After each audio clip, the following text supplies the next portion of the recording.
গরমের ভিতর আমার পাখিদের আমি চেষ্টা করি প্রতিদিন কোনো না কোনো শাকসবজি দেওয়ার। ঠিক তেমন করে আজকে আমি ওদের বরবটি সিম দিলাম। প্রথমে এই যে একটা মগের ভিতর একটু পানিতে ওদের ভিজায় রাখছি, তারপর এখন আমি পাখিদের খাঁচায় দিয়ে দেবো। মাশাআল্লাহ, দেখতে পাচ্তেছেন আমার পাখিগুলো কত সুন্দর করে খাচ্ছে।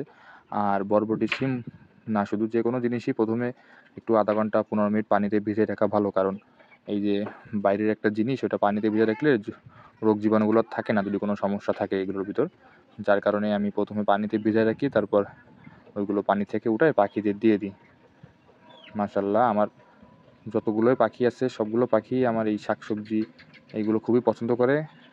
আমার পাখিগুলো সিড মিক্স খুবই কম খায়। আমার পাখিগুলা মেইনলি দুপুরের পর থেকে সিড মিক্স খায়। এর আগে সফট ফুড, এগ ফুড, এই শাকসবজি এইগুলোই খেয়ে থাকে ওরা বেশিরভাগই। আপনারাও চেষ্টা করবেন আপনাদের পাখিদের এইগুলো খাওয়ানোর অভ্যাস করাতে। অনেকের পাখি আছে খেতে চায় না, কিন্তু কন্টিনিউ দিতে থাকবেন, ইনশাল্লাহ একদিন ওরা খাওয়া শিখে যাবে।